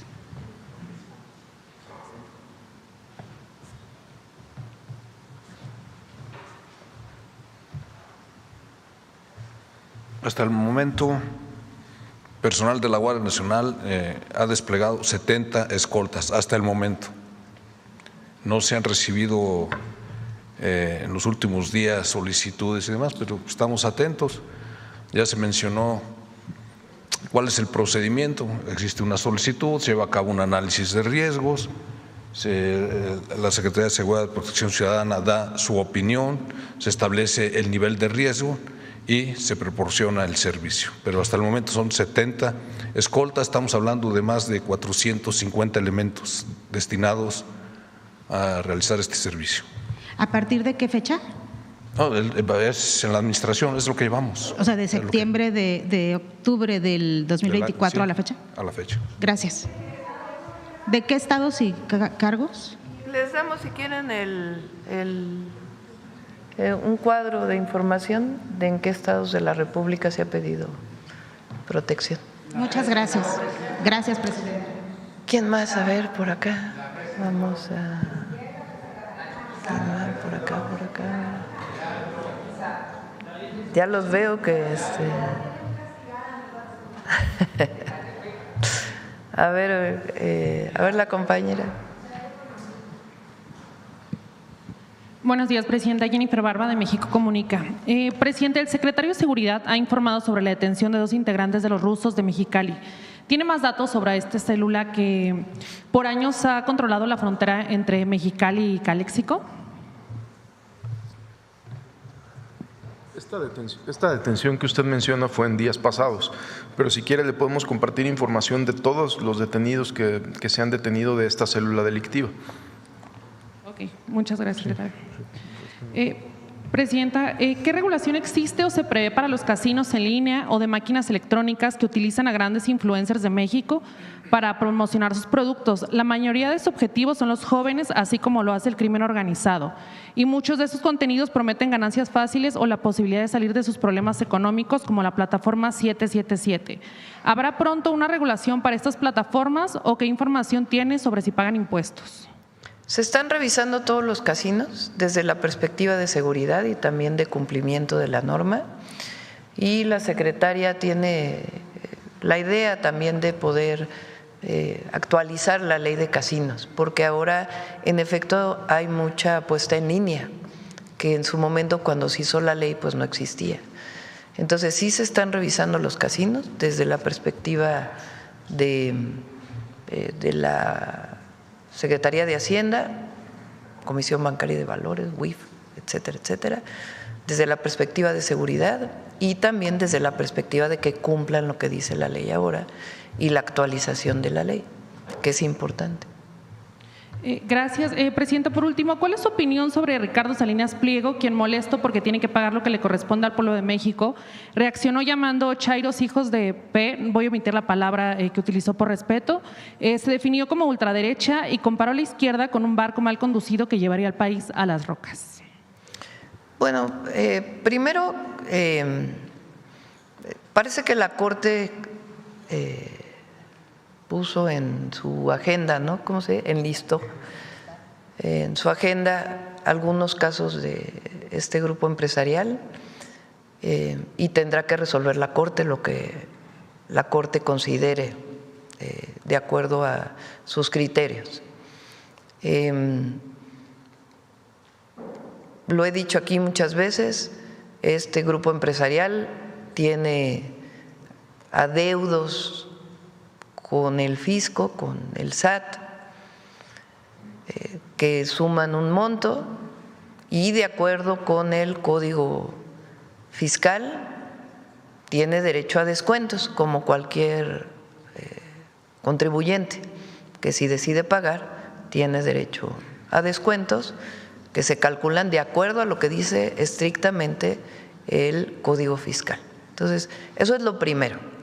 Entonces, que está enlistado para resolverse y que, de acuerdo con lo que decida la Corte, a la hora de pagar, él tiene incluso derecho a descuentos establecidos en el Código Fiscal. O si decide pagar antes, pues también estrictamente lo que dice la ley, porque lo que él está diciendo es que el SAT está imponiéndole que pague lo que no es legal, y eso pues nunca se hará así. Es muy claro el Código Financiero y tendrá que pagar lo que dice sus, no son auditorías, ¿cómo se llaman? Los créditos fiscales, lo que resuelva la Corte y lo que diga el Código Fiscal. Eso es lo primero, porque es muy importante. Nosotros jamás vamos a hacer algo autoritario, algo que tenga que ver con hacer algo que esté fuera de la ley. Nunca. No haríamos nada de eso. Entonces, eso es lo primero que tiene que quedar muy claro. Lo segundo tiene que ver con lo que él ahora políticamente enarbola. A lo mejor lo hace porque no quiere pagar los impuestos, no lo sé. Pero ahora él está enarbolando una posición política. Y sí vamos a platicar aquí en la mañanera qué quiere decir ser de ultraderecha. ¿Qué es la ultraderecha? Quizá no ahorita, pero sí lo vamos a tocar aquí. ¿Qué quiere decir ser de ultraderecha? Porque la ultraderecha justamente lo que defiende es el autoritarismo. La ultraderecha lo que defiende es que se haya libertades, pero las del mercado nada más, ningunas otras. La ultraderecha en el mundo ha llevado al fascismo, que tiene como base el clasismo, la discriminación, el racismo, incluso llevado al extremo de que se elimina a todo aquel que no se considera que es la raza superior. Eso es la ultraderecha. La ultraderecha quiere decir autoritarismo. La ultraderecha no tiene nada que ver con las libertades, no tiene nada que ver con la democracia. Pero además en nuestro país, históricamente, la disputa entre liberales y conservadores la ganaron los liberales. La ganó Benito Juárez y los liberales mexicanos. La Revolución Mexicana la ganó el pueblo.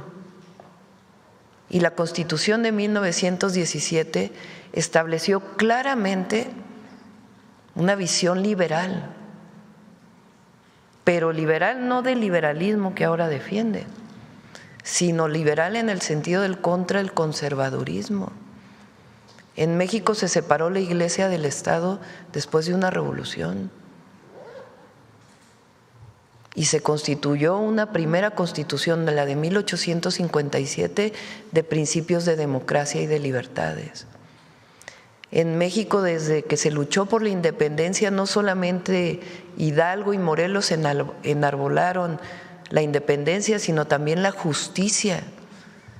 En México, desde la independencia, el pueblo nunca quiso un emperador, defendió la democracia y por eso Iturbide duró tan poco y llegó el primer presidente Guadalupe Victoria. Y a todos los intelectuales, a todos los que escriben, es muy importante que se diga qué es eso de la ultraderecha. Es un tema político, de discusión, que no tiene nada que ver con el humanismo, que no tiene nada que ver con el pueblo ni con nuestra historia. Entonces, sí vamos a traer aquí ese debate. Entonces, que debe impuestos, que pague. Y lo que dice la ley que tiene que pagar. Punto. Lleva demasiados años porque esto viene desde el 2008 con amparos y amparos y amparos y amparos y amparos y amparos. Entonces, eso tiene que ver con la Corte y la decisión de la Corte y lo que dice la ley. Lo otro ya es el debate político que ha puesto sobre la mesa. Y eso sí es muy importante, que sobre todo las y los jóvenes conozcan qué quiere decir eso.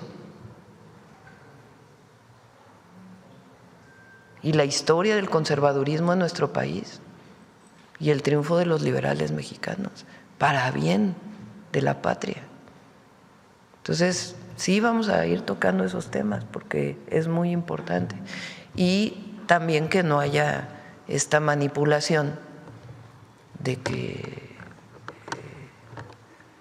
de muchas cosas que ya iremos tocando poco a poco. Muchas gracias, presidenta. De nada. Otro día la presentó. A ver. Para que no digan, vamos a darle la palabra aquí a Dalila.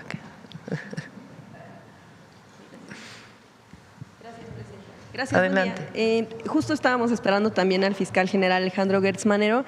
¿Cuál sería la razón por la que no vino? Hoy no vino, pero en las siguientes podrá venir. Bueno, es que justo queríamos preguntarle sobre esta situación, sobre el tema de los detalles de una investigación en torno a una falla que registró una aplicación SAT-ID que habría dejado en vulneración a millones de contribuyentes que tienen ahí su información, en cuanto a información fiscal en específico, y que, bueno, se demostró que incluso podía vulnerarse, suplantarse la identidad de algunas de las personas que están ahí registradas. Queríamos preguntar sobre el asunto o tal vez usted sepa sobre el asunto de si sigue operando esta aplicación, si también existiera pues este dictamen informático de la Fiscalía en el que hablaba precisamente de que esta aplicación carecía de medidas de seguridad, y bueno, pues también si se investigará a los responsables del diseño de esta aplicación que se dio con la gestión todavía de la hoy secretaria de Anticorrupción, Raquel Buenrostro. ¿Tiene información al respecto? No tengo en particular, pero le pedimos a… ¿Ustedes tienen alguna información sobre esta aplicación? Le pedimos al fiscal y a la secretaria Raquel que en todo caso informe.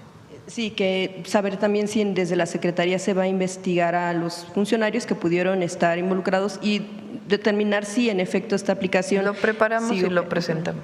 Gracias, presidenta. Sobre el Plan Michoacán que presentó apenas el domingo, hablaba usted, son varios puntos, hablaba usted de una inversión mixta, ya también escuchábamos al secretario Ebrard hablar de temas de caminos y carreteras en específico, pero quisiera preguntarle de dónde vendrían estos recursos en la parte privada y en la parte también pues pública. Sabemos que tiene que ver también con cuestiones aparte de programas sociales y etcétera, de infraestructura.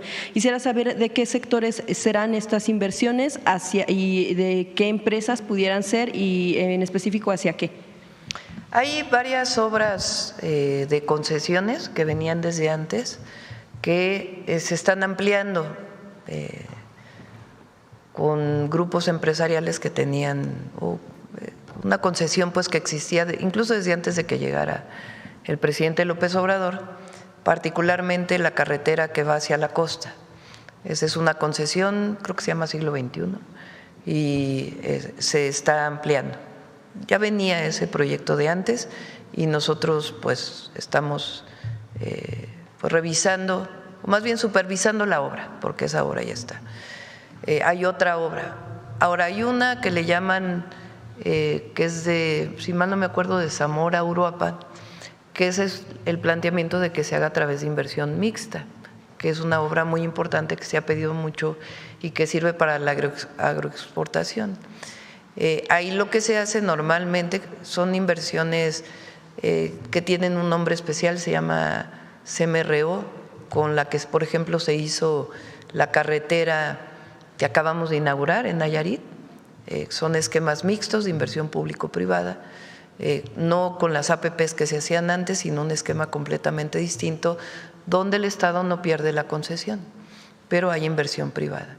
Entonces, esta carretera se abriría a un concurso y pues se pondría para poder realizar esta carretera con otras carreteras. Y estamos viendo un esquema con Secretaría de Hacienda, de hecho hoy tengo reunión todo el día prácticamente con la Secretaría de Hacienda, para distintos esquemas de financiamiento para repavimentación, pavimentación, nuevas carreteras, y estamos definiendo una reorientación del presupuesto nuevamente de mayor austeridad republicana para poder destinar recursos a caminos y particularmente a todo el Plan Michoacán.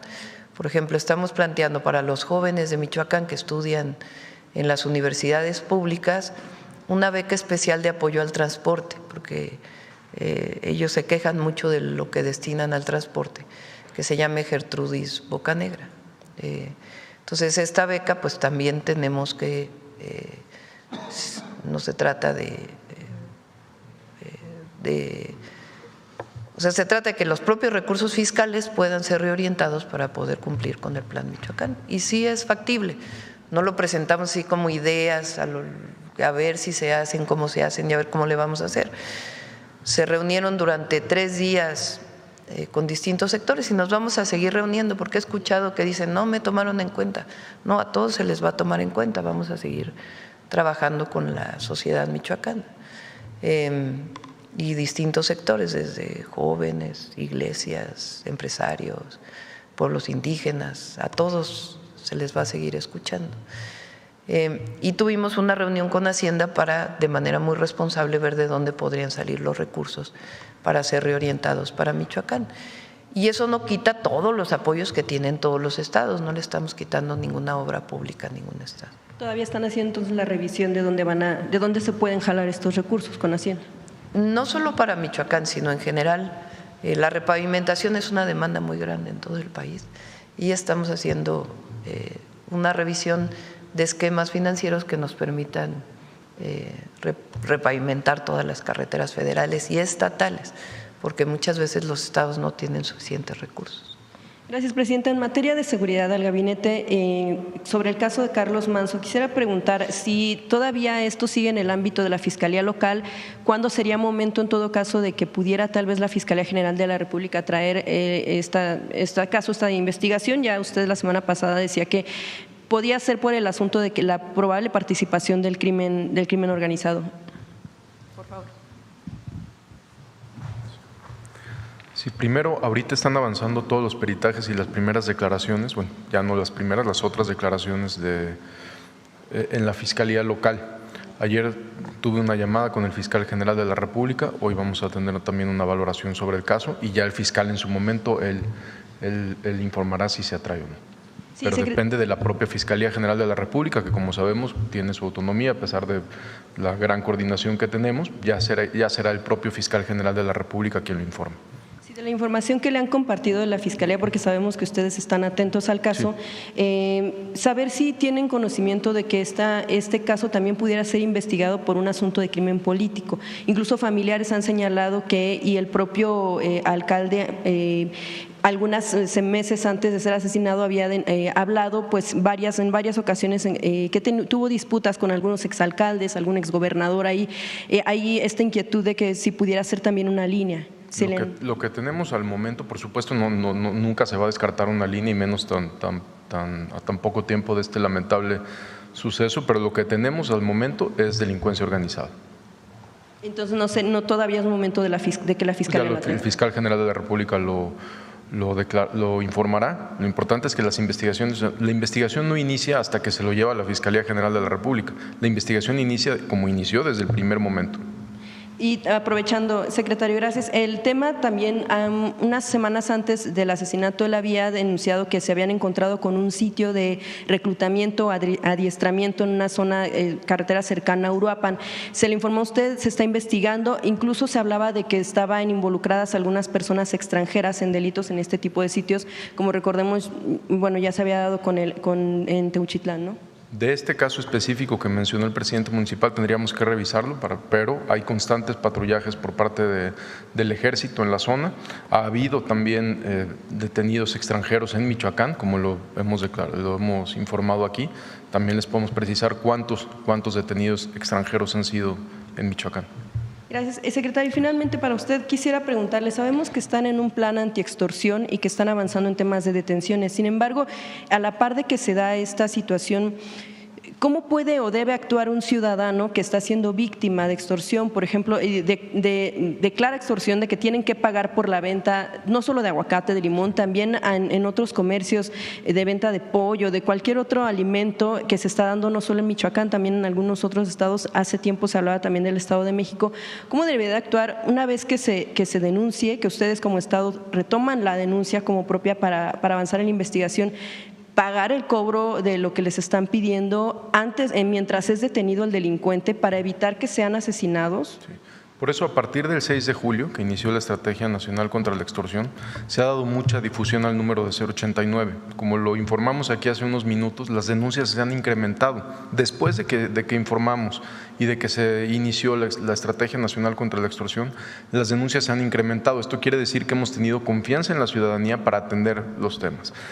¿Por qué el 089? Primero, porque es totalmente anónimo, es la protección de la víctima. Lo que la víctima necesita en este caso tan delicado, en este delito tan delicado como es la extorsión, son dos cosas principalmente: el acompañamiento de un asesor profesional, que son los que están en el 089. Muchas veces es telefónica, cuando son extorsiones telefónicas se resuelve por teléfono, pero cuando son extorsiones presenciales se les da la opción de que vaya un asesor, totalmente, obviamente de manera confidencial. Entonces es el acompañamiento a la víctima, pero también la confidencialidad de la víctima. O sea, por eso insistimos tanto en el 089. Conforme se incrementan las denuncias, tenemos más información, tenemos más datos para poder investigar. No estamos, pues, estos casi 500 detenidos que van en delitos por delito por extorsión, son con las propias fiscalías muchas veces de los estados.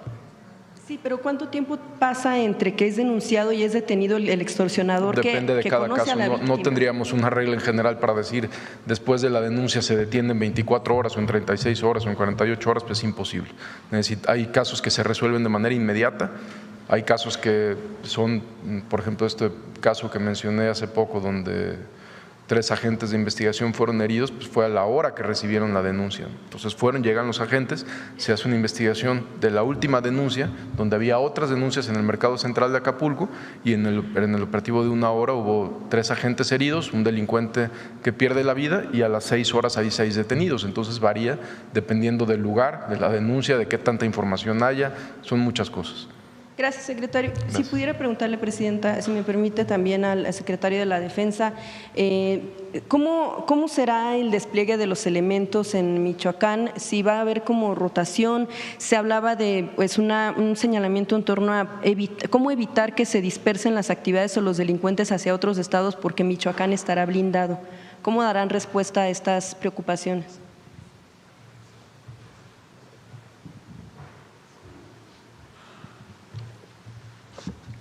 Se va a implementar un plan contención, que es la finalidad de establecer una coordinación permanente con los mandos territoriales aledaños al estado de Michoacán. ¿Qué es lo que se va a hacer? Van a buscar todos inteligencia, va a haber una coordinación muy importante para implementar operaciones coincidentes. Si bien ese es un problema al que siempre nos hemos enfrentado por las jurisdicciones, los delincuentes no tienen jurisdicción, ellos se pasan libremente de un estado a otro. Hemos establecido un procedimiento que se llama mandos especiales, es decir, en esa área se le da el mando a un comandante y él puede emplear las tropas de un mando territorial y de otro. Entonces, esa es la manera en que se va a hacer. ¿Cómo se va a materializar? Bueno, también se van a establecer muchos filtros carreteros mediante puestos de control. Van a tener medios tecnológicos, va a haber binomios canófilos. Es la forma en que se va a operar. Esa es la manera. ¿Esto, contención, significa encapsular o a los delincuentes para evitar que vayan hacia otras zonas?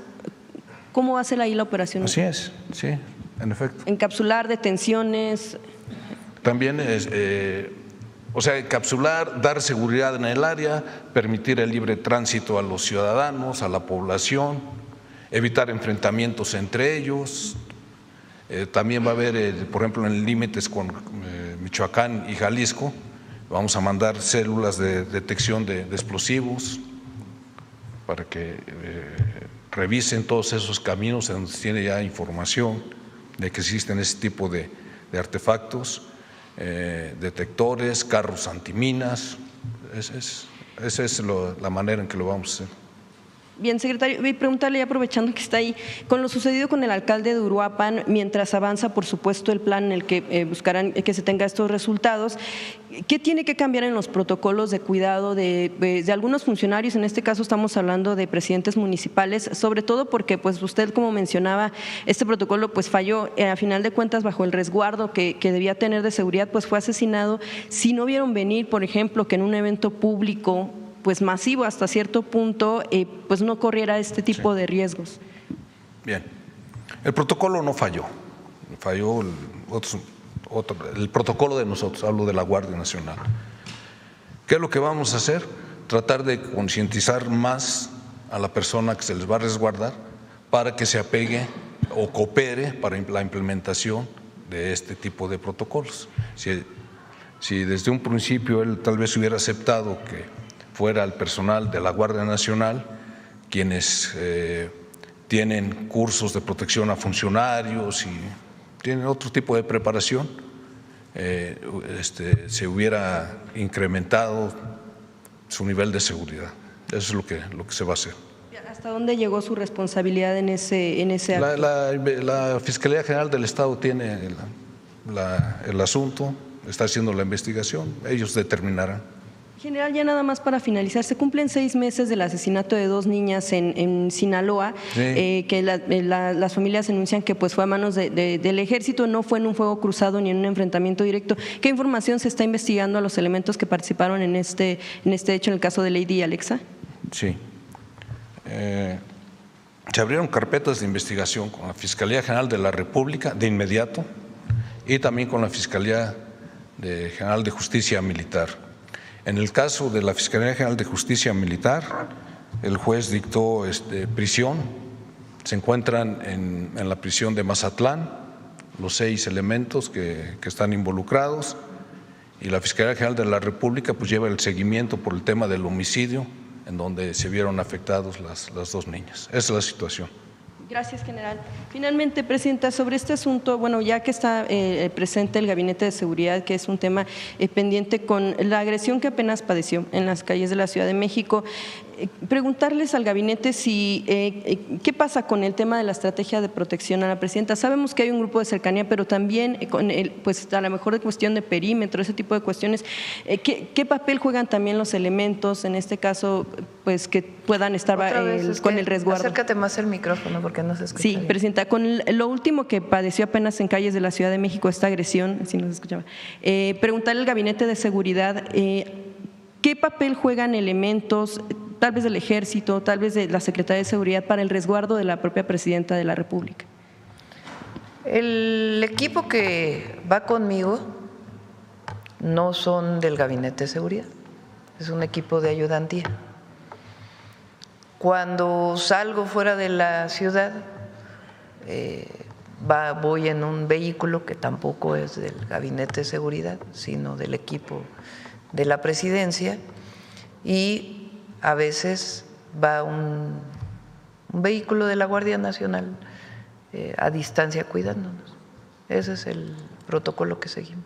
Claro, pero justo preguntaba porque pues esos elementos de ayudantía no tienen experiencia en cuestión de seguridad, que como dice el general secretario, pues muchas veces hay protocolos que pues personas expuestas. No me va a pasar nada, no me va a pasar nada. Bien, presidenta. Gracias. Finalmente sobre el tema.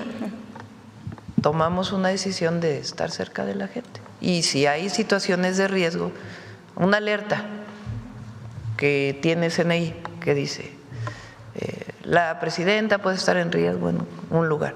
bueno, pues entonces nos protegemos un poco más. Eso es lo que ¿Sí aceptaría las recomendaciones, por supuesto, en caso? Siempre acepto las recomendaciones del secretario de Seguridad, del secretario de la Defensa, del secretario de la Marina. A veces ellos me piden que tenga más seguridad, pero no consideramos que sea necesario. Ahora, si hay una alerta que ellos por inteligencia tienen alguna preocupación, pues evidentemente me la dicen y buscamos mayor protección o no ir a ese lugar, ir a otro lugar. Es decir, si estoy pendiente, no es no hay responsabilidad en esto, estoy pendiente y ellos si hay algo me informan y tomamos decisiones para evitar pues algún problema. Pero no, hasta ahora no ha habido. Qué bueno. Gracias, Presidenta. Y sobre el tema de la relación México-Perú, ¿cómo queda después de que pues es declarada persona non grata con toda esta situación? Y no va a haber nada, porque ya los oí que están. Ese es, para todos los que nos ven a distancia, sí pasa aquí en la mañanera. Cuando se dice algo que de mi parte o de alguno de los compañeros o compañeras que pregunta y parece algo como difícil, se oye el ¿cierto? ¿No? Adelante. Sobre el tema, perdón, de la relación México-Perú, después de que se le declarara persona non grata como al expresidente Andrés Manuel López Obrador, ¿hasta dónde se rompen solo relaciones diplomáticas? ¿Cómo queda la situación entre ambos países? Hasta ahora no se han roto las relaciones consulares, sino solo las diplomáticas. Y con gusto la Cancillería puede dar más información. Y no es que se hayan roto, ellos decidieron romperlas, ¿no?